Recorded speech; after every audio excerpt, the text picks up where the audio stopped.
Queridos amigos y amigas, mi nombre es Alexandra Zamora y te doy una muy cordial bienvenida a este canal. Te invito a que nos acompañes. Hoy vamos a estar continuando con el estudio en el Evangelio de Juan, en el capítulo 7, ya en la última parte, del verso 40 al 52. Y bueno, si te gusta el contenido, te invito a que te suscribas y que le des un like a la campanita. Bueno, sin más, acompáñanos. Entonces, continuamos con el Evangelio de Juan en el capítulo 7, ya la última parte. Este ha sido un capítulo que nos ha llevado a varios estudios, ¿verdad? Bueno, hoy vamos a ver si lo terminamos. Entonces, vamos a leer todo el texto. Los versos que están antes también los vamos a leer. Vamos a leer Juan 7 del 37 al 52, aunque el estudio va a ser del 40 al 52. Uh-huh. Ok, Puedes leerlo. ok. En el último día, el más solemne de la fiesta, Jesús se puso de pie y exclamó: Si alguno tiene sed, que venga a mí y beba. De aquel que cree en mí, como dice la Escritura, brotarán ríos de agua viva. Con esto se refería al Espíritu que habrían de recibir más tarde los que creyeran en él. Hasta este momento, el Espíritu no había sido dado, porque Jesús no había sido glorificado todavía. Al oír sus palabras, algunos de entre la multitud decían: verdaderamente este es el profeta. Otros afirmaban: es el Cristo. Pero otros objetaban: ¿cómo puede el Cristo venir de Galilea? ¿Acaso no dice la Escritura que el Cristo vendrá de la descendencia de David y de Belén, el pueblo de donde era David? Por causa de Jesús, la gente estaba dividida. Algunos querían arrestarlo, pero nadie le puso las manos encima. Los guardias del templo volvieron a los jefes de los sacerdotes y a los fariseos, quienes los interrogaron: ¿se puede saber por qué no lo han traído? Nunca nadie ha hablado como ese hombre, declararon los guardias. Así que también ustedes se han dejado engañar, replicaron los fariseos. ¿Acaso ha creído en él alguno de los gobernantes o de los fariseos? No, pero esta gente no sabe nada de la ley, está bajo maldición. Nicodemo era uno de ellos, y que antes había ido a ver a Jesús, les interpeló: ¿acaso nuestra ley condena a un hombre sin antes escucharlo y averiguar lo que hacen? ¿No eres tú también de Galilea? Protestaron. Investiga y verás que de Galilea no ha salido ningún profeta. Muy bien, muchísimas gracias, muchísimas gracias. Bueno, eh, como ya recordarán, ya vimos los versos 37 al 39, que hablamos todo lo que era que de nuestro interior salían ríos de agua viva y que cuando tomamos el agua que es Jesús, de nuestro interior saldrán esos ríos de agua viva. Y hablamos de todo lo que eso implica en nuestro diario vivir. Hoy vamos entonces a continuar, pero con el verso 14. Y dice, entonces algunos de la multitud, oyendo estas palabras, decían, verdaderamente, este es el profeta. Algunos de la multitud, no todos, ¿verdad? Y parece que había una multitud, o sea que era muchísima la gente en el lugar. El profeta era una palabra muy común entre ellos, muy, muy común. Y ellos sabían por el Antiguo Testamento que el Mesías sería un profeta. Entonces vamos a leerlo en Deuteronomio 18:15.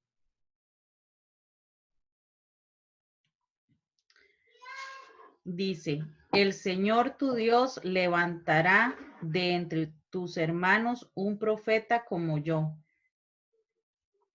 A él sí lo escucharás. Muy bien, muchísimas gracias. Ven, ya estaba profetizado. Ya en Deuteronomio 18 nos hablaba de que el Señor levantará un profeta. Lo que quiero que sepan es que el pueblo de Israel estaba familiarizado con esa palabra y sabían que el Mesías cuando apareciera sería un profeta. O sea que aparte de todas las cosas de ser el Salvador, también tendría el ministerio profético. O sea, una de sus roles sería como profeta. Este, La palabra profeta es una palabra de un significado muy profundo, pero para dar una explicación general, un profeta es aquella persona que tiene un llamado de Dios a traer al pueblo al camino, a exhortar, a traer a las personas que se han desviado del camino de Dios de nuevo al camino. También es una persona que que tiene una función dentro del reino de Dios de consolar. Entonces, de exhortar a volver al camino, de consolar en el sentido de animar a continuar. Y esto es una de las grandes funciones que tenían los profetas en el Antiguo Testamento. Y dice que Jesús sería un profeta. Y por eso entonces el término acá para ellos es familiar y por eso ellos dicen verdaderamente este es un profeta, porque ya ellos sabían que tenía que ser también profeta. Ahora, en el 41 dice, pero otros decían, ok, entonces, ¿qué vamos notando acá? Que Juan nos dice, entonces, como siempre Juan, ¿verdad? Usando esa palabra entonces, como una transición, pasó esto y entonces, y nos da la transición. En el 40 dice, algunos de la multitud decían es un profeta, pero ahora vemos en el 41 que dice, y otros decían, este es el Cristo. ¿Sí? Entonces, hubo gente que lo reconoció como un profeta y otros que lo reconocieron como el Cristo. Y claro, hay una gran diferencia entre reconocerlo como un profeta y reconocerlo como el Cristo. Un profeta, pues también Juan el Bautista era un profeta.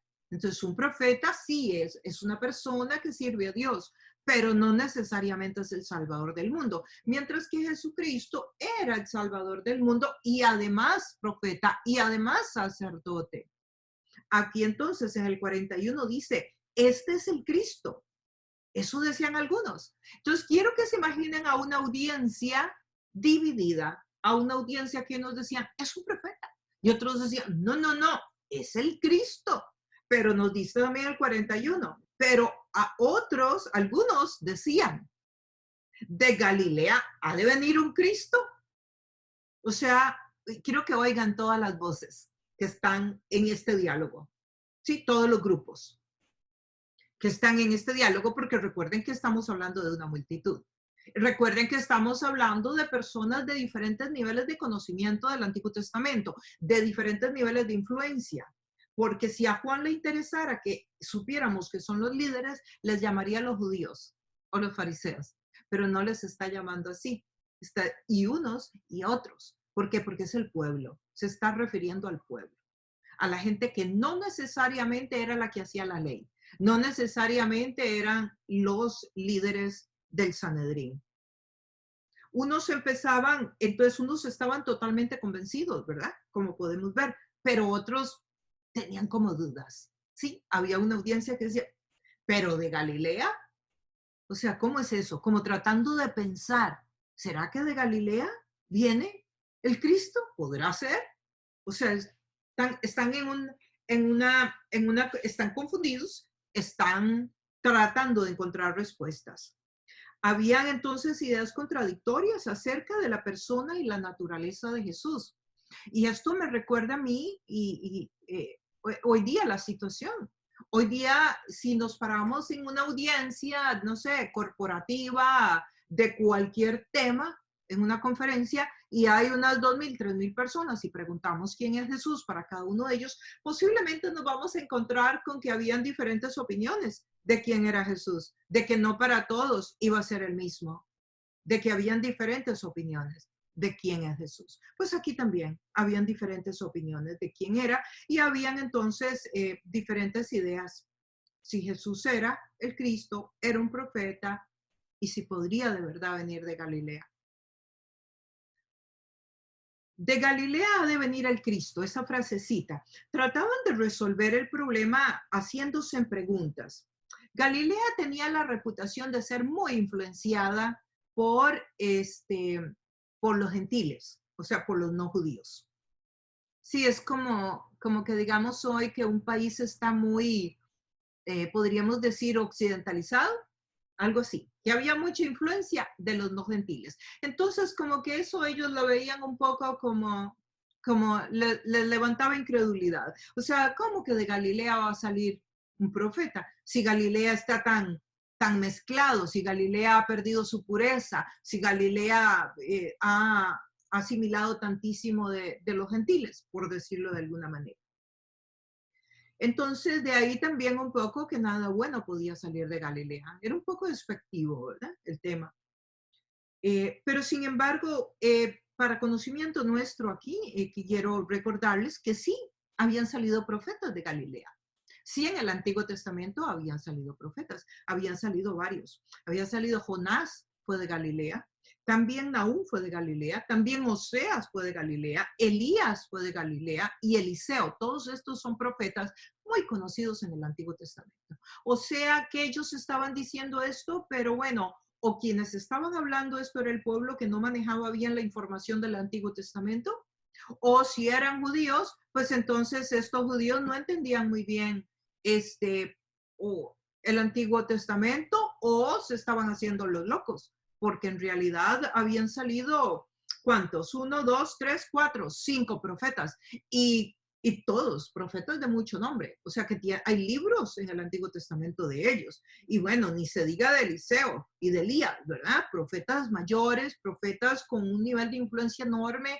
O sea, no había razón como para que se les olvidara que estos profetas habían salido de ahí. Tal vez eran las ganas solo de descalificar a Jesús usando cualquier cosa. Jesús nació en Belén, todos aquí lo sabemos, ¿verdad? Y se crió en Nazaret, pero nació en Belén. Pero después él creció en Nazaret, y Nazaret es un pueblo, una ciudad de Galilea. Por eso es que ellos creían que Jesús era de Galilea. Y fue llamado por eso Jesús de Nazaret, porque creció en Nazaret. Por lo que los fariseos asumieron eso, que él había nacido en Galilea. O sea, muy interesante, ¿verdad? Que ellos dijeran eso, que Jesús había nacido, o que ellos asumieran que Jesús nació en Galilea. ¿Y por qué? Digamos, que me viene a mí de pensamiento, por ejemplo, el hecho de que el templo de Herodes, ese templo tan monstruosamente grande, en ese templo se guardaban los récords de las personas. Y ellos hubieran podido ir a los récords y averiguar de dónde era Jesús y darse cuenta que Jesús no había nacido en Galilea. Por decir algo, pero también recordemos aquel estudio donde vimos los 3 reyes magos que llegaron donde Herodes a preguntarle que si él sabía dónde habría nacido el Salvador del mundo. Y Herodes lo que hace es llamar a los judíos y les pregunta a los fariseos que si ellos saben dónde nació el Mesías. Y le dicen todos, si nos vamos al texto bíblico de Mateo, todos le dicen que sí, que el Mesías nació en Belén. Y Belén estaba muy cerquita, ¿no?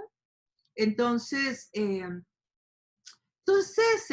¿cómo que no saben? ¿Cómo que no saben que sí que nació en Belén, verdad? Si ya vemos que cuando Jesús nació, los que estaban sí sabían que el Mesías nacería en Belén. ¿Y por qué no fueron a buscar los récords para confirmar?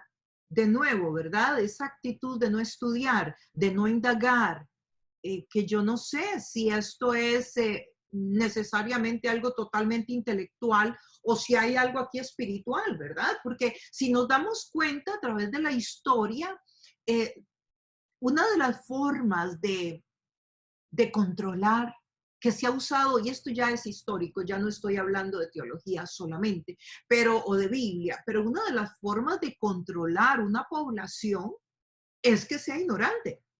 Entre más ignorante sea una persona menos conocedora, con menos poder de información o el poder adquirir información, pues más fácil de controlar es ese pueblo.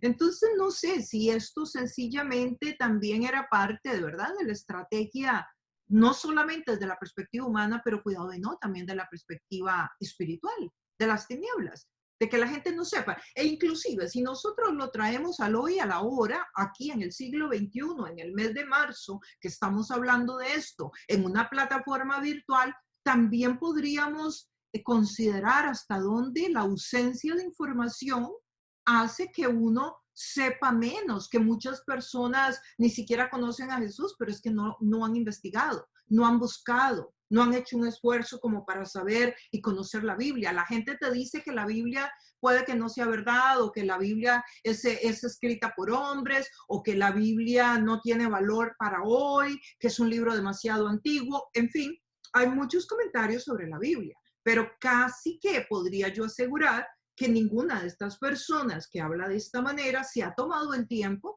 para hacer un estudio exhaustivo de la Biblia para poder afirmar lo que afirma. Y entonces, yo creo que la ausencia de conocimiento sigue siendo, perdón, hasta el día de hoy, una arma para que el ser humano no conozca la verdad. Así que ellos sabían que las escrituras profetizaban que el Mesías nacería en Belén. Eso está en Juan 7:42 para los que toman notas, y también está en Miqueas 5:2, que lo hemos leído en los estudios anteriores. Así que ellos, los fariseos, o estaban equivocados totalmente en estos dos puntos, ¿no?, que mencionamos. Que Jesús no podía ser el Mesías, estaban equivocadísimos. Y que nunca, y que no venía de Belén, también estaban equivocados, porque sí, Jesús había nacido en Belén. Él creció en Galilea. Así que es interesante que Jesús nunca defendió este punto. Y no, él no lo defendió. Él no se volvió y los aclaró. Esto es muy interesante, porque que yo recuerde no está en ninguno de los evangelios sinópticos tampoco. Él se vuelve y dice, no, pues si es que yo crecí en Galilea, pero nací en Belén. No, en ninguna parte lo dice. El verso 42. ¿No dice la escritura que del linaje de David y de la aldea de Belén, era una aldea Belén, de dónde era David, ha de venir el Cristo? Sí, era una aldea pequeña. Y claro, ¿de dónde era David? Porque David era de Belén. Entonces, y la Biblia dice que el Mesías sería descendiente de David. Entonces, todo esto era como un engranaje, ¿verdad? De profecías que ellas tenían que encajar precisamente para que aquellas personas que llegaran a tener dudas pudieran venir y ver que en un compendio de tantos cientos de años, las profecías se encajan una detrás de la otra, para que puedan ver esta forma sobrenatural en que Dios tomó control del cumplimiento de las profecías, para que de esa forma les ayude a entender, o nos ayude a entender, que de la misma manera Dios tomó el control de la inspiración divina de la palabra de Dios, y que Dios es todopoderoso y todo majestuoso como para poder tener el control, y que en la Biblia se haya escrito lo que él quería que se escribiera para el plan de redención. Así que mencionan a Miqueas, dice que debe venir de la descendencia de David. Ya nosotros sabemos por qué, porque está profetizado que el Mesías vendría de la descendencia de David y que nacería en Belén. Así que muy interesante que ellos pues ni siquiera se interesaran por chequear en los récords, como tal vez nosotros tampoco nos hemos interesado, sino hasta ahora, de estudiar la palabra de Dios para ver si lo que nos dicen es verdad o es mentira, o si lo que creemos es verdad o es mentira. El verso 43 dice, hubo entonces disensión entre la gente a causa de él. Sí, hubo división, hubo disensión, hubo grupos, disensión. Estos comentarios y contradicciones en cuanto a la persona y la naturaleza de Jesús creó entonces tensión entre la gente. Y como hablábamos, posiblemente también la crea hoy. ¿Quién es Jesús para unas personas? Un iluminado, un iniciado, alguien muy inteligente, alguien como Gandhi, alguien como Mahoma, o sea, un sabio más, un iluminado más, alguien que alcanzó el nirvana. En fin, hay muchas posturas sobre quién es Jesús, pero lo que hay que hacer es tomar la escritura y leerla a profundidad para que podamos saber de verdad quién es Jesús, y que Jesús no es ninguna de estas personas, sino que es Dios hecho hombre. Solo hay una razón en la Biblia por la cual una división puede tomar lugar, y es por una doctrina. Sí, la Biblia no, digamos que no está de acuerdo en que hayan divisiones ni en una comunidad, ni en una iglesia, ni en un grupo por relaciones interpersonales. sí, porque nos caemos mal, porque no me gusta cómo habla, porque la otra persona dice esto, porque dice lo otro. No, la Biblia no está de acuerdo en que se dé división en un grupo, en una iglesia, en una comunidad, en una familia, por un tema meramente de relaciones interpersonales. Pero sí está de acuerdo en que se dé una división cuando es por un tema doctrinal, cuando una de las partes lo que cree es totalmente contrario a la palabra de Dios. Y eso lo vemos en muchos temas de la Biblia. No es que lo recomiendan, pero es que sí se tiene que dar, pues entonces es necesario. Es la doctrina. Sin embargo, la mayoría de las divisiones no son por doctrina, sino por relaciones interpersonales. Entonces, parece que un grupo de estos, pues, no tuvo ningún miedo y expresó lo que pensaba. Este es el Cristo. Este es el Cristo. Y lo dijeron en medio de los fariseos, ¿verdad? Que ellos estaban confrontando en ese momento al sistema. Esta gente que lo dijo, ¿verdad? Estaba confrontando al sistema, a pesar de que sabían las consecuencias que esto les podía traer. El verso 44 dice, y algunos de ellos querían prenderle. A ver, querían prenderle, pero ninguno le echó mano. Nunca ha hablado hombre así, decían. Ven, ellos querían prenderle.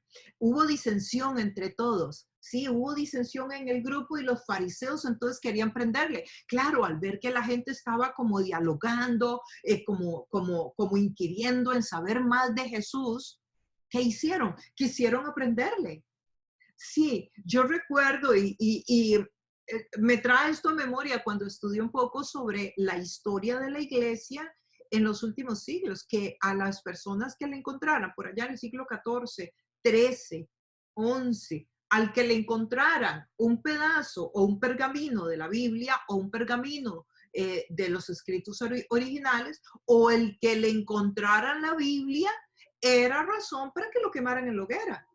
Literalmente en la hoguera. O sea, el hecho de que el pueblo conociera, que el pueblo se enterara, sí, ¿por qué creen que el primer libro, cuando se creó la primera imprenta del planeta, el primer libro que se imprime es la Biblia, que fue allá en Alemania? ¿Para qué? Para el siglo XIV aproximadamente, creo, XIV, XV. Gutenberg. La ciudad de Gutenberg. Y ahí se crea inmediatamente. ¿Por qué? Porque la gente estaba deseosa del conocimiento, la gente quería entender qué era verdad y qué no era verdad, qué era manipulación, qué era control, qué era abuso de poder. Y ellos querían saber qué sí decía la Biblia y qué no, ¿verdad? Entonces encontramos que aquí hubo división, porque la gente tuvo diferentes, pero los fariseos inmediatamente, ¿qué dijeron? Aquí la cosa es aprendiéndolo. O sea, es quitándolo en medio, está confundiendo el pueblo, está poniendo a la gente a dudar de que tal vez él sí es el Cristo. Pues lo vamos a aprender. Y eso fue lo que hicieron inmediatamente. Dice, querían aprenderlo, pero ninguno le pudo echar mano. Entre querer y poder hay una gran diferencia con Dios, ¿verdad? Sí, ellos querían, pero no pudieron. Se desató una hostilidad, claro, se desató una hostilidad porque ellos están viendo que las personas que lo siguen pues están dudando y están considerando la opción de que pueda ser el Cristo y están pensando, están analizando, están siendo pensantes, y eso no era lo que ellos querían. Ellos no querían que la gente pensara, que la gente analizara. Entonces se desata esta hostilidad. Las palabras que se usan en este texto son muy fuertes, definitivamente. El querer aprenderlo acá son palabras en el griego fuertes. Ellos quieren aprenderlo, pero un querer aprenderlo con agresividad. Pero no lo hicieron. Y de nuevo, no lo hicieron. ¿Por qué no lo hicieron? Bueno, porque el hombre, el ser humano puede funcionar en la voluntad permisiva de Dios. Sí, nosotros podemos hacer muchas cosas, pero si Dios no lo permite o no lo quiere permitir, no se puede. Y en este caso, ellos no pudieron echarle mano. No pudieron echarle mano porque posiblemente una mano invisible los paró. Posiblemente el poder del Espíritu Santo, el poder de Dios, porque no había llegado la hora.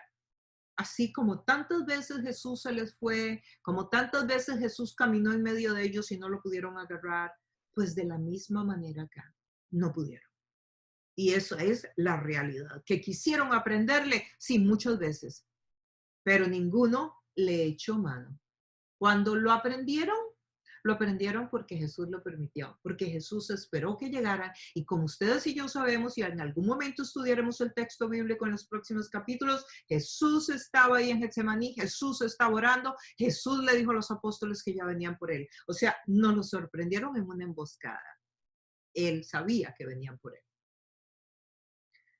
Algunos entonces quisieron aprenderle, pero no podían. Y luego, el 45, los alguaciles vinieron a los principales sacerdotes y a los fariseos. Y estos les dijeron, ¿por qué no le habéis traído? Claro, porque ellos mandaron a estos alguaciles. Nosotros le dimos una leidita a este texto anteriormente. Perdón. Los alguaciles, recordemos que el templo para esta fiesta tendrá unos 2 millones de personas que han venido de todas las comunidades, de días de distancia caminando, caravanas que llegaron hasta la ciudad de Jerusalén para estar en este momento tan importante, en esta fiesta. Y el templo tenía sus propios guardas puestos por el Imperio Romano, desde luego, porque estaba en dominios romanos todo esto, y tenía, nos dicen los historiadores, cerca de 8,000, podría hasta 8,000 alguaciles o soldados romanos, cuidando el templo y que todo el orden de la ciudad. Porque recuerden que solo en comercios para venderle comida a la gente, hospedarla y todo lo demás, se cree que habían unos 25,000 comercios. Eso lo vimos nosotros al inicio de este estudio, el Evangelio de Juan, en los primeros capítulos. Pero aquí estos alguaciles posiblemente eran los judíos, que habían como 1,000 solo de los judíos. Entonces los romanos tenían sus 8,000 y los judíos tenían unos 1,000. Y aquí vemos que los alguaciles vinieron a los sacerdotes porque habían sido enviados a arrestarlo, a prenderlo. Habían sido enviados. Pero regresan diciéndoles, pero ¿por qué no lo trajeron? Donde ven que vienen con las manos vacías. ¿Por qué no los trajeron? Estos alguaciles posiblemente entonces eran parte de estos soldados y que estaban siempre en estas fiestas. ¿Y cuál sería la posible razón por la que estos soldados no se atrevieran a tocar a Jesús? O sea, eran un montón de soldados, estaban armados. O sea, falta de fuerza no fue, aunque sabemos que Jesús era un hombre fuerte, físicamente hablando. Y lo sabemos porque recordamos que botó todas aquellas mesas en el templo, cuando llegó y encontró que habían hecho del templo una casa de venta. Recuerdan, y botó mesas. Y recuerdan que hablamos de que para botar esas mesas no podía ser alguien muy débil. Y además porque sabemos que caminaba millas de millas, kilómetros de kilómetros entre un pueblo y otro. Entonces deducimos que Jesús era un hombre fuerte. O sea que no fue que los soldados llegaron y bueno, le tuvieron miedo. Sí, por más fuerte que Jesús fuera, los soldados eran varios, eran muchos y estaban armados. Entonces, ¿qué pudo ser para que estos soldados no lo tocaran? Además, eran hombres acostumbrados, estos soldados a dar órdenes, estaban acostumbrados a manejar, estaban acostumbrados a este tema de poder agarrar a alguien, de sacarlo del templo, o sea, era parte de lo que hacían. Además, venir donde los fariseos con las manos vacías, o sea, tremenda regañada les iban a dar, o sea, y ellos sabían, posiblemente hasta arriesgar a perder el trabajo, porque ellos trabajaban para los judíos. Muy posible, los alguaciles de los judíos, no eran de los romanos. Y tercero también porque iban a ser rechazados por su grupo de iguales, ¿verdad? Al ser enviados a traer a Jesús y no traerlo, era como ser rechazados definitivamente. Ah, ustedes están con él. Ah, ustedes son de los de él, ¿verdad? ¿Por qué no lo trajeron? El hecho es que regresan sin Jesús. Regresan sin Jesús y les reclaman. Y miren lo que contestan. En el 46, los alguaciles respondieron, jamás hombre alguno ha hablado como este hombre. Oigan lo que le dicen. No le dijo, jamás hombre alguno fue tan valiente o estuvo tan empoderado, estaba tan bien armado, peleaba tan bien o corrió tanto que no lo pudimos agarrar. No. Dice, jamás hombre alguno ha hablado como este hombre. Si lo que paró a los alguaciles fue la palabra de él. La palabra, lo que Jesús decía, que es exactamente lo mismo que nos tiene que parar a nosotros, a pensar, a reflexionar. Miren que estos alguaciles no dijeron fueron las obras que hizo, los milagros que hizo. No, las palabras. O sea, estos soldados, hombres que trabajaban bajo autoridad y que eran autoridades, pudieron reconocer la autoridad en las palabras de Jesús. Interesante, ¿verdad? Interesante. Jamás hombre alguno ha hablado como este hombre. Y claro, cuando usted le dice jamás hombre alguno ha hablado como este hombre, le está diciendo a los fariseos, ustedes no hablan como él. Digo, mensaje implícito ahí, ¿verdad? La autoridad de Jesús los impresionó, definitivamente. Quedaron impotentes ante la presencia de Jesucristo. Y estos soldados no podían hacer más de lo que Dios les permitía que hiciera, lo que se llama la voluntad permisiva de Dios. Pero aún así, con todo lo que estos soldados les contestan, los fariseos no quedan satisfechos, su malicia no queda contenta. Y mire lo que le responden a los soldados en el 47. Entonces los fariseos les respondieron, ¿también vosotros habéis sido engañados?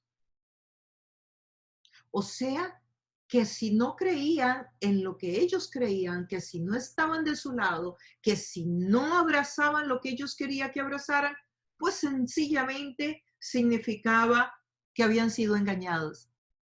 ¿Ah? ¿No les parece muy astuto? O sea, muy astuto. Si usted cree otra cosa, es porque entonces usted está siendo engañado. No porque usted encontró la verdad. No porque usted sí tiene la razón, sino porque usted está engañado.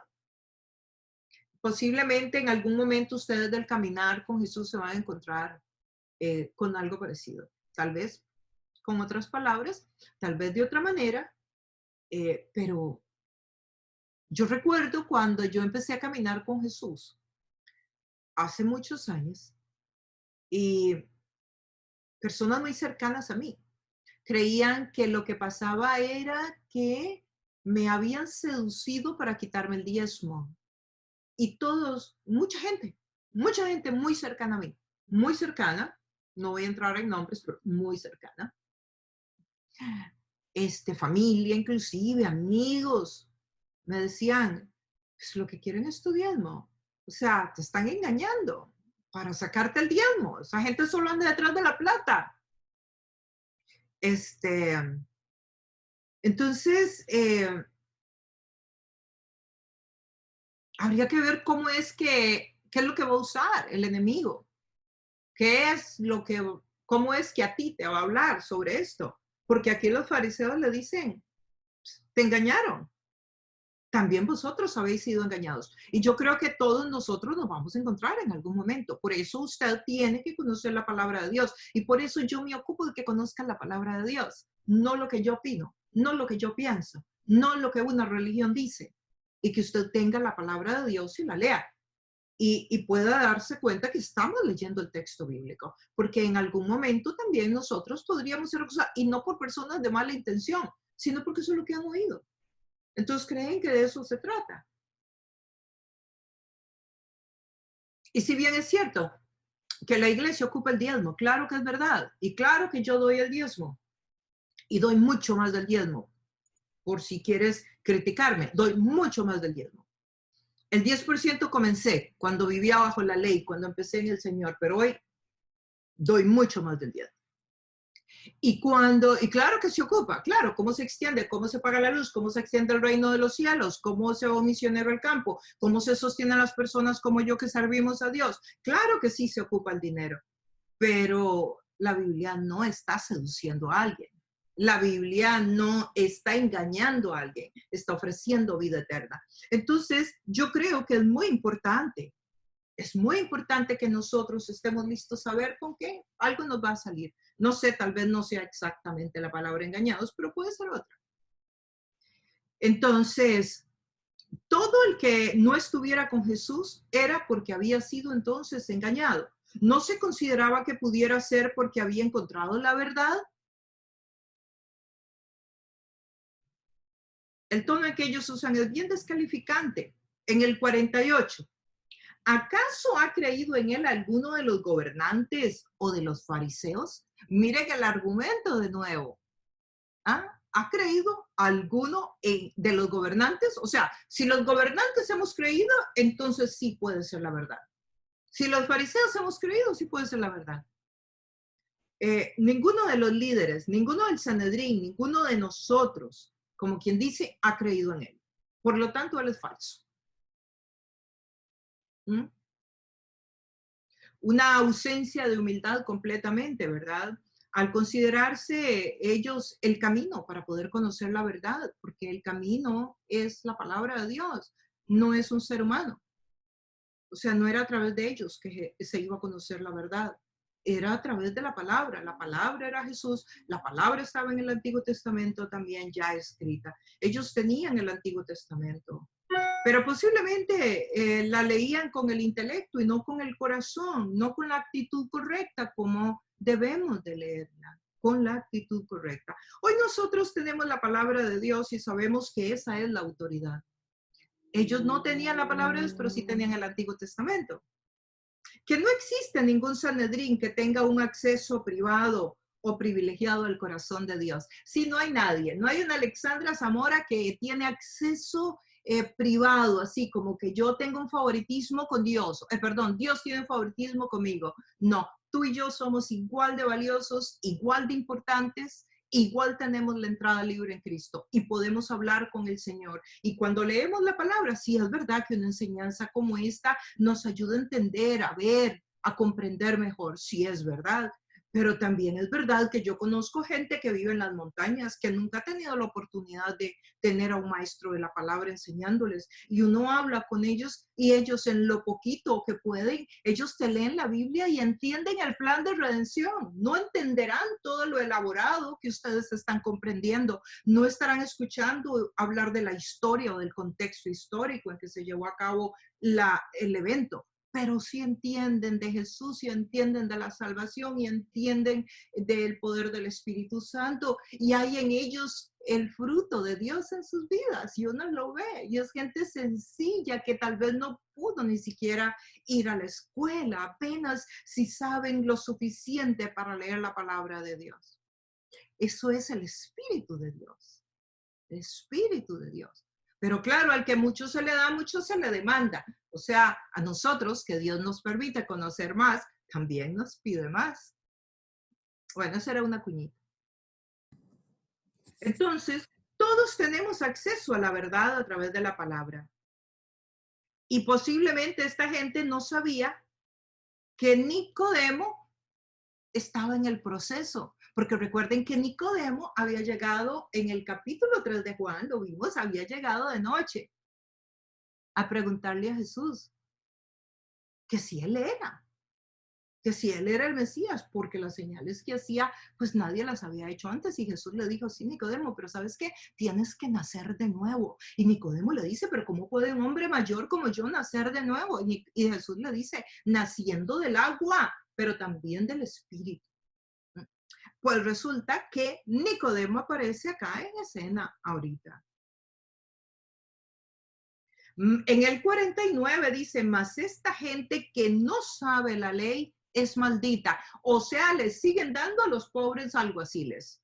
Primero les dice, ustedes también los engañó. ¿No ven que nosotros no creemos en él, que él no es suficiente ejemplo como para saber que ese Jesús no es el Mesías? Y ahora en el 49 les vuelven a caer encima. Mas esta gente que no sabe la ley, maldita es.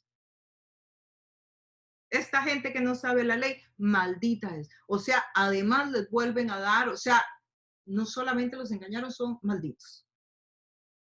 ¿Por qué? Porque como no saben la ley, por eso es que están siendo engañados. Esto revela la dependencia absoluta que tenían los judíos, el pueblo, a la ley para ser salvos, ¿verdad? O sea, ¿No conocen la ley?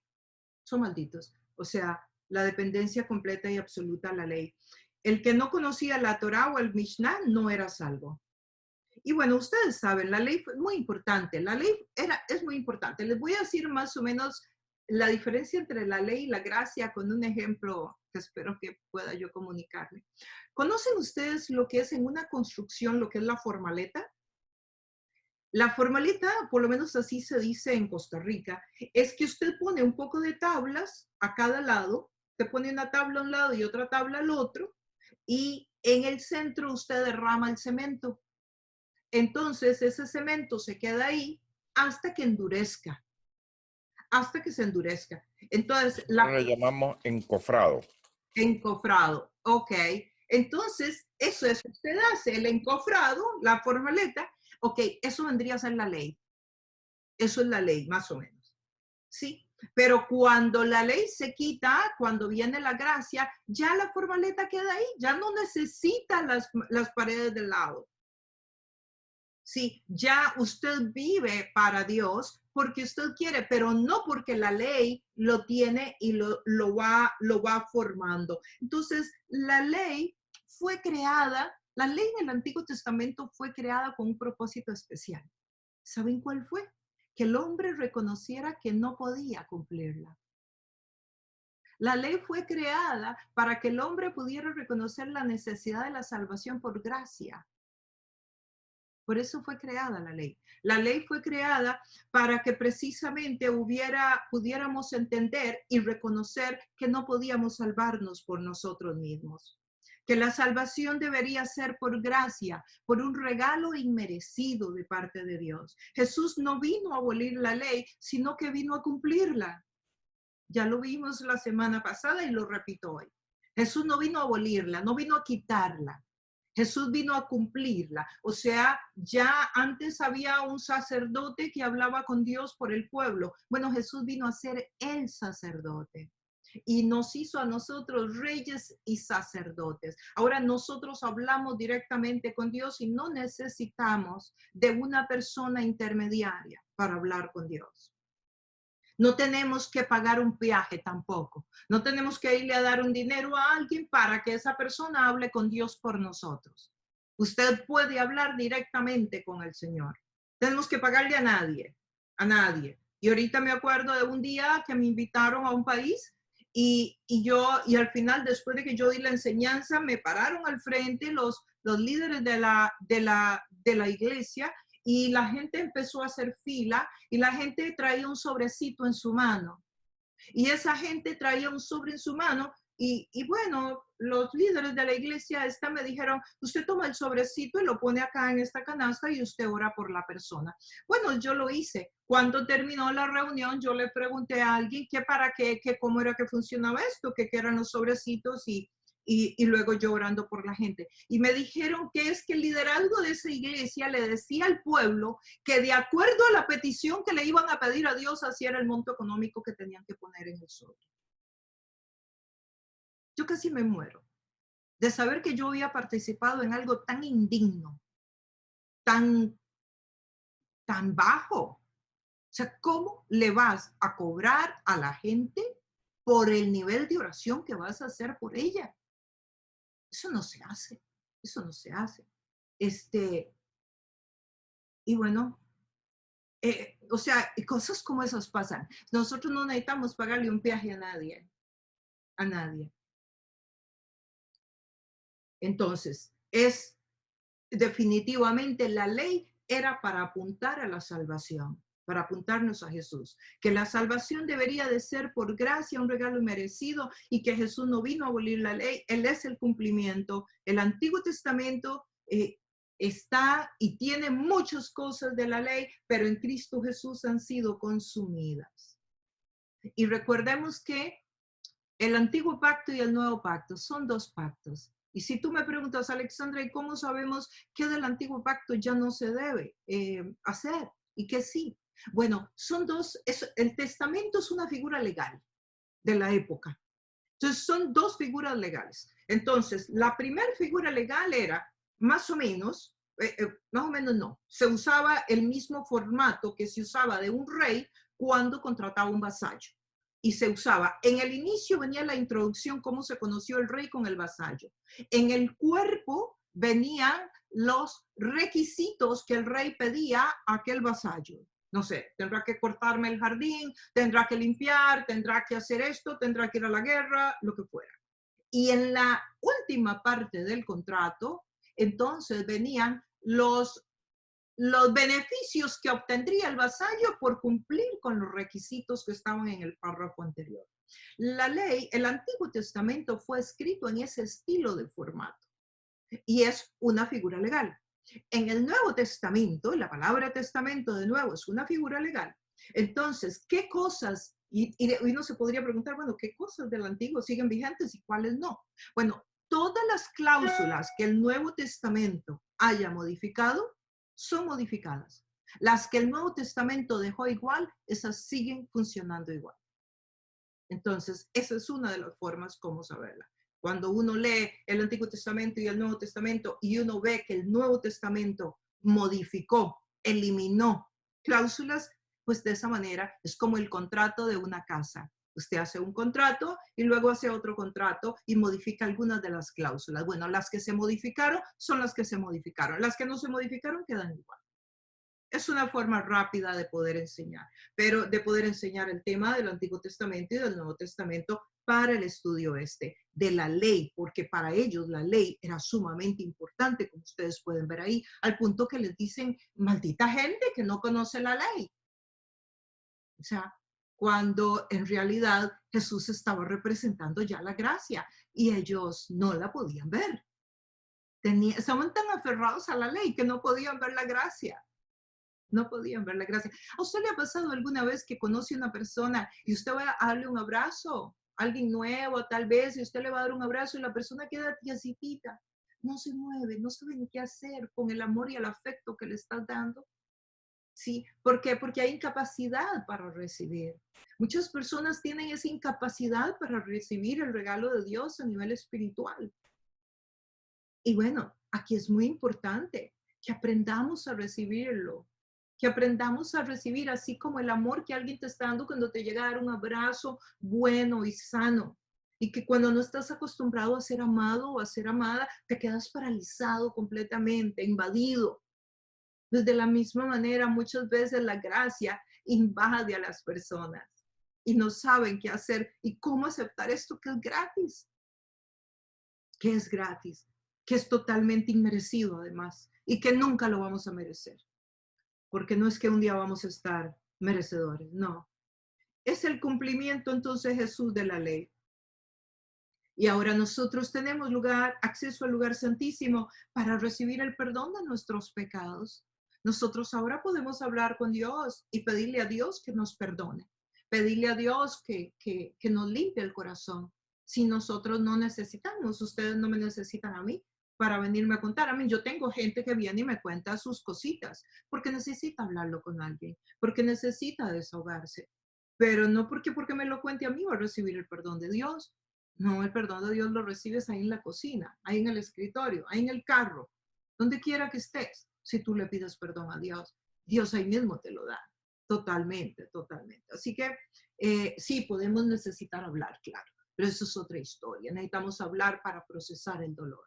Necesitamos hablar para deshogarnos. Necesitamos hablar para elaborar el duelo, etc. Pero es totalmente diferente. En el Antiguo Testamento, entonces, todo eso pasaba, pero acá en el Nuevo es totalmente diferente, ¿verdad? Con Jesucristo y con la gracia. Así que cuando ellos les dicen, maldita gente que no conoce la ley, están siendo muy fuertes, pero también esa era la forma en cómo ellos trataban al pueblo, los fariseos trataban al pueblo, de esa manera.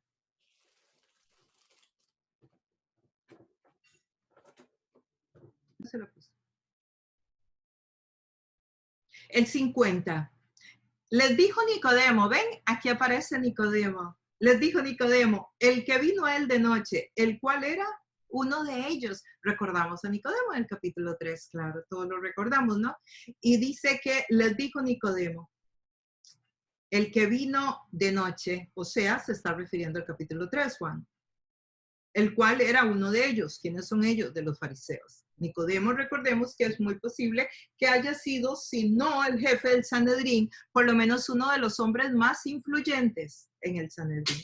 Entre ellos había un hombre justo, quien defendía la justicia, Nicodemo, además de ser un hombre muy valiente y que desafía lo que están diciendo los fariseos en los versos 48 y 49.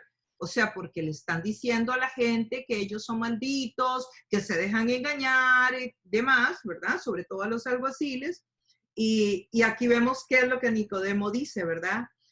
Quien había tenido un encuentro con Jesús en el capítulo 3 y en ese encuentro maravilloso, ¿verdad? Nicodemo le hizo unas preguntas a Jesús. Yo quisiera que leyéramos ese encuentro de Nicodemo con Jesús. Está en el capítulo 3 de Juan, del verso 1 al 12. Había entre los fariseos un dirigente de los judíos llamado Nicodemo. Este fue de noche a visitar a Jesús. Rabí, le dijo, sabemos que eres un maestro que ha venido de parte de Dios, porque nadie podría hacer las señales que tú haces si Dios no estuviera con él. De veras te aseguro que quien no nazca de nuevo no puede ver el reino de Dios, dijo Jesús. ¿Cómo puede uno nacer de nuevo siendo ya viejo?, preguntó Nicodemo. ¿Acaso puede entrar por segunda vez en el vientre de su madre y volver a nacer?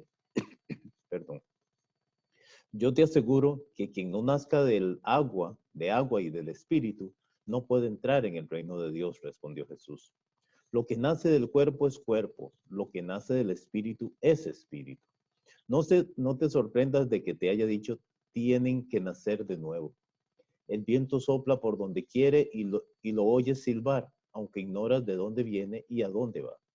Lo mismo pasa con todo el que nace del Espíritu. Nicodemo replicó, ¿cómo es posible que esto suceda? Tú eres maestro de Israel y no entiendes estas cosas, respondió Jesús. Te aseguro que hablamos de lo que sabemos y damos testimonio de lo que hemos visto personalmente, pero ustedes no aceptan nuestro testimonio. Si les he hablado de cosas terrenales y no creen, entonces ¿cómo van a creer si les hablo de las celestiales? Muy bien, muchísimas gracias. Y ahí está Nicodemo con Jesús. Ok, ese mismo Nicodemo que llegó de noche, que llegó asustado, que seguramente llegó ocultándose.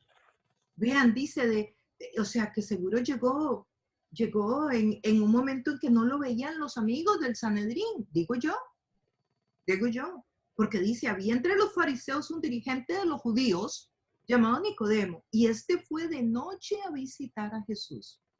De noche, en esos tiempos era bien de noche, porque las velitas no tenían mucha luz. O sea que pueden haber muchas razones por las que Nicodemo está acá. Muchas razones. Y ahora no lo encontramos, ¿verdad?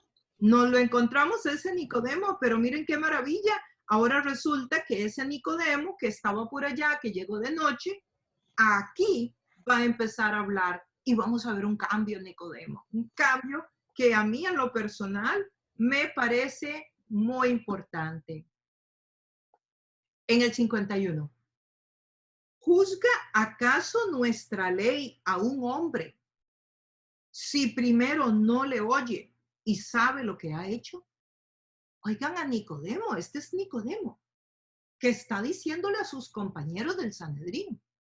Es el mismo hombre que tú y yo vimos en Juan 3, llegando de noche, haciendo preguntas muy tiernas. ¿Juzga acaso nuestra ley a un hombre si primero no le oye y sabe lo que ha hecho? Un hombre que venía siendo trabajado por Dios. Ven qué maravilla. Aquí está empoderado. Aquí está confrontando a su grupo de iguales. Aquí está confrontando, y que es que Nicodemo no es inteligente como para saber las consecuencias que esto le va a traer. Claro que era un hombre, porque era un hombre muy exitoso económicamente, era un hombre muy conocido, era un hombre muy respetado.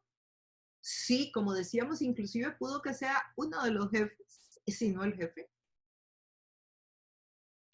Y esto estamos hablando un par de años. Ya aquí estamos hablando un par de años después. Cuando nosotros leímos de Nicodemo, en el capítulo 3, estamos hablando 2 años atrás aproximadamente.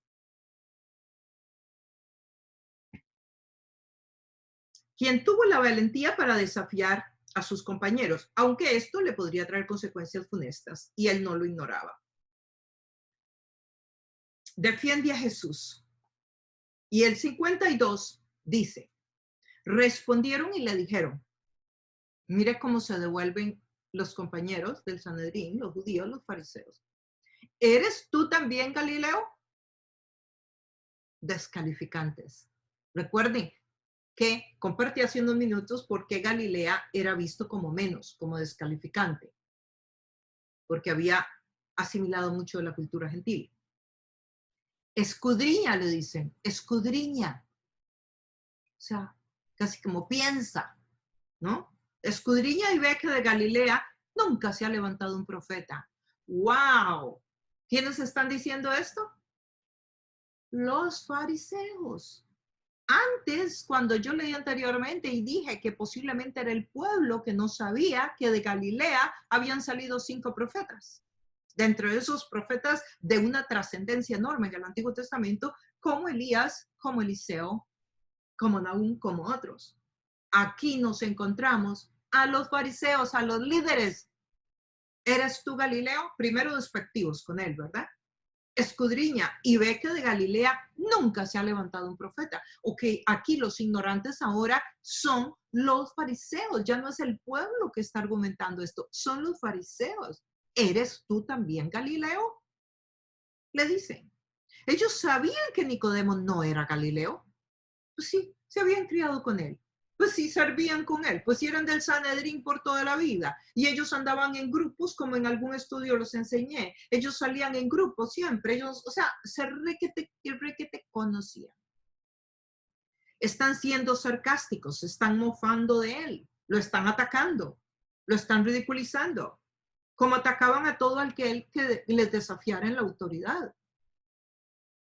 Eso están haciendo. Pero es que además están pasando por alto lo que usted y yo sí sabíamos, que habían varios profetas del reino del norte que habían salido de Galilea. Y digo del reino del norte porque el reino de Israel en el Antiguo Testamento se dividió en 2 reinos, el reino del norte y el reino del sur. Estos profetas venían del reino del sur, pero tanto el reino del norte como el del sur, ambos eran el pueblo de Israel. Defender a Jesús puede significar dificultades en nuestra vida. También puede significar sacrificios. Puede acarrearnos hasta falta de popularidad y la burla de los demás. Sí, yo les contaba que cuando yo empecé a caminar con Jesús, algunas personas pensaron que eran que me estaban engañando, que me estaban engañando por el diezmo, para tomar el diezmo. A mí nunca me pidieron el diezmo. Nunca me pidieron el diezmo. Yo no fui a iglesias donde pedían el diezmo. Cuando yo empecé a caminar con Jesús. Yo llegué a darlo cuando de cosa mía yo quise dar. Pero sí, no sé, yo creo que puede significar diferentes dificultades. Yo también me acuerdo que cuando yo empecé a caminar con Jesús, yo era muy popular y tenía muchos amigos, iba a muchas fiestas y era muy popular socialmente, pero muchos amigos. Mi teléfono no paraba de sonar todo el día. Cuando yo empecé a buscar a Jesús, mi teléfono dejó de sonar. Ya yo no era tan simpática, ya no era lo mismo, porque ya mis fiestas eran diferentes. Entonces, uno pierde popularidad muchas veces. No tiene que ser así, pero muchas veces pasa. Entonces, en la vida de Nicodemo, perdió popularidad ahí mismo, solo porque dijo algo que era correcto. Es que desde cuando se le hacía esto a un ser humano si antes no se le escuchaba. O sea, Nicodemo ni siquiera estaba defendiéndolo directamente, estaba usando la ley para defenderlo. La ley, me refiero a la ley de los hombres, no la ley del Antiguo Testamento, pero está usando y está diciéndoles, pero ¿desde cuándo se le castiga a alguien sin escucharle antes? Entonces, Nicodemo, como quien dice, pone un pie en la puerta para que no lo apedren ahí mismo, para que no le hagan daño ahí mismo. Aunque el apedrearlo ahí mismo les hubiera traído problemas, porque los romanos sí les dejaban a los judíos tener un cierto nivel de jurisprudencia, si se quiere, en algunos términos, pero no al punto de quitarle la vida a alguien. Entonces, Nicodemo aquí mete el pie en la puerta como para que no le hagan algo ahí mismo. Pero sí, el defender a Jesús o el defender lo que creemos puede traernos retos, dificultades, sacrificios, falta de popularidad, la burla de los demás. La lealtad a Jesús puede traer inconvenientes, pero traerá en la tierra, pero va a traer una corona en la eternidad. Y va a tener un respeto. Y esta es una parte que puede que la tengamos que pasar algunos, puede que no. No todo el mundo, el caminar de cada uno de nosotros va a ser diferente. Va a ser diferente, pero usemos la enseñanza de hoy de Nicodemo para el propósito. Ahora, cuando ya Jesús murió, y lo vamos a estudiar más adelante en Juan, cuando Jesús muere, Nicodemo vuelve a aparecer en escena y lo estudiaremos en su momento. Hoy vamos a dejarlo acá, pero Nicodemo aparece. Y lo que yo quiero, tal vez usando esta historia tan linda de Nicodemo, es que veamos a un Nicodemo que comienza y veamos a un Nicodemo 2 años después. Y cuando lleguemos al capítulo 19, veremos a un Nicodemo totalmente seguidor de Jesús. Y aquel Nicodemo que llegó de noche, ahora se atreve a confrontar. Y veamos, y vamos a ver cuando lleguemos al 19 qué es lo que se atreve a hacer. Sí, todos estamos siendo trabajados por el Espíritu Santo.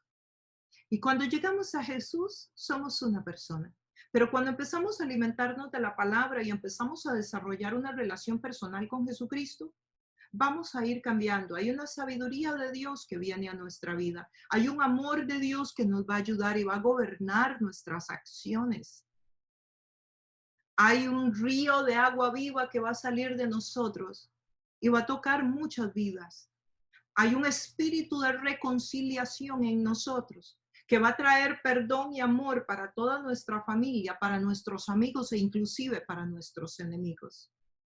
Pero también va a haber una autoridad que nos va a permitir tener una estima espiritual, si se puede, muy sana, en que nos vamos a atrever a hacer cosas que antes no nos hubiéramos atrevido. Y no solamente en cuanto a defender la fe, sino también en nuestra vida, en negocios, en retos que emprendemos, porque va a haber una fe que viene del Espíritu de Dios que nos va a empoderar para enfrentar los retos, para lograr cosas que Dios quiere para tu vida, tu negocio, tu escuela, las cositas que Dios quiere para ti. Sí, ese hombre que comenzó preguntando en medio de la oscuridad, acercándose a Jesús de noche para que no lo vieran, por las razones que hayan sido, ahora se atreve a confrontar y a defender la verdad.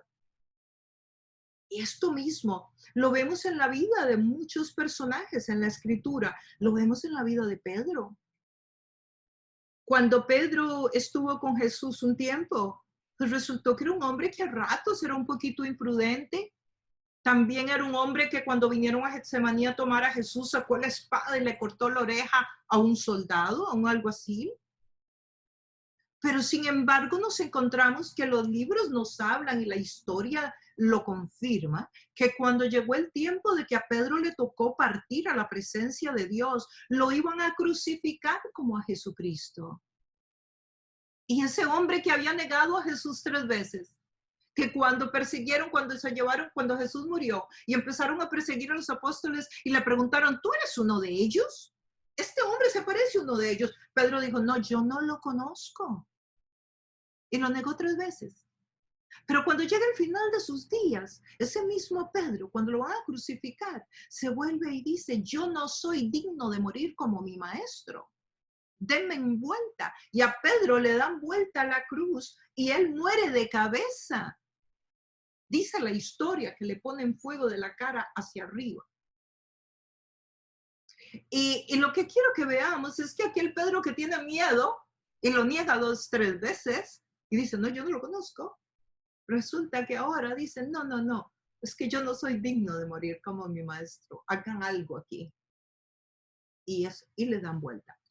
Hay un joven en la escritura que se llama Marcos, que luego escribe el Evangelio de Marco.